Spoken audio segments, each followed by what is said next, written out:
Have you ever felt like you're doing everything right, but you're still not getting anywhere? You're following the steps, you're putting in the work, you're doing all the things they say will lead to success, but instead of seeing results, you just feel stuck. I know that feeling all too well. For over 12 years, I chased success in network marketing, direct sales, and entrepreneurship, and I was good at it. I mean, really good. I was teaching classes, showing up on social media every day, winning almost every prize imaginable. Everyone thought I was going to be the next six-figure earner. And well, to be totally honest, so did I. But after a few months, something felt off. I was following the formula, doing everything they said would lead to success, yet I wasn't seeing the results that were promised. I started to feel burnt out, exhausted, and disconnected from the very thing I was supposed to be passionate about. And worst of all, I started wondering if I was the problem. And so I did what we were all told to do. I kept tweaking, adjusting, and trying again. Maybe if I just worked harder, maybe if I was more consistent, or maybe if I followed the strategies better. I thought I had finally figured it out when I shifted my focus to real connection, genuinely caring for people instead of just selling to them. I started to build my own brand, sharing things that truly worked for me, but even then, I was pouring my heart out and still not getting the return that made sense for the energy, mental and emotional, that I was putting in. In my last year of hustling, I spent over $10,000 of money I didn't even have trying to make my business work. I did everything right. I had coaching sessions with millionaires, 2 regular business coaches, an accountability group, and weekly training sessions, and yet nothing changed. Every coach I work with said the same thing. You're doing everything right. We don't understand why you're not seeing success. And then in one of the darkest moments of my journey, a coach I had trusted tore me down. She verbally ripped apart my efforts, my work ethic, even who I was as a person, and I hung up the phone, ripped from every bit of confidence I had built that entire year. I knew she wasn't right, but I couldn't shake the feeling that maybe I just was not meant for success.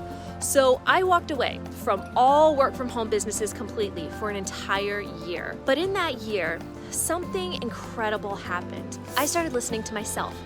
I started learning who I actually was, who God designed me to be. I found out I had ADHD, which meant I was a creative powerhouse, but I struggled with the rigid, repetitive daily tasks I had been told were non-negotiable for success. I learned how my body as a woman played a role in my energy, focus, and drive. I realized I had been trying to do everything in the wrong seasons of my cycle, pushing myself at times when I was literally biologically set up to struggle. I studied my own rhythms, my strengths, my unique way of working, instead of trying to fit myself into a system that wasn't designed for me. And that's when I made the biggest realization of all. I hadn't failed. I had just been trying to succeed using a system that was not built for me. It's like trying to put a square wheel on a wheelbarrow. I mean, sure, you can force it to move, but it's going to be exhausting, frustrating, and way harder than it needs to be. So, what if the problem was never you? What if the problem was just the system you were trying to fit into? So if you've ever felt like you're doing everything right and getting nowhere, I want you to take a deep breath and ask yourself, am I trying to force myself into a system that just doesn't fit me? Am I working against my natural strengths instead of with them? Am I ignoring my body's rhythms, pushing when I should be pausing? Because listen, you are not broken. You are not lazy. You are not unmotivated or incapable. You just need to find a way of working that actually works for you. For example, if you're a woman, your cycle matters. There are times when you'll feel high energy and social, which is the perfect time for networking and showing up on social media. And then there are times when you'll feel more introspective and analytical, which makes the best time for planning, strategy, and behind-the-scenes work.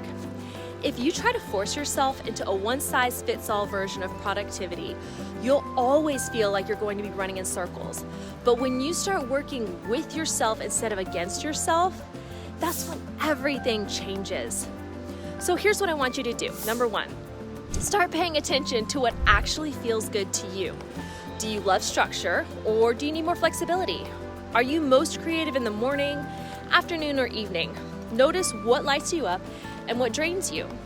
Number 2, Track your cycle. Yes, I'm serious. Even if you think this does not apply to business, it totally does. Pay attention to when you feel the most productive, social, and focused, and it'll change how you work forever. And then lastly, give yourself permission to do things differently. If something isn't working for you, it doesn't mean you're not failing. It just means you haven't found the right way for you yet. And that's okay. This isn't about doing more or working harder. It's about working smarter in a way that fits you. If this message hit home for you, let me know in the comments. I would love to hear your thoughts. And if you're ready to start breaking free from the hustle culture and designing a business that actually fits your life, make sure you're subscribed because I have so much more to share with you. You have been doing everything right. Now let's make sure you're doing it your way.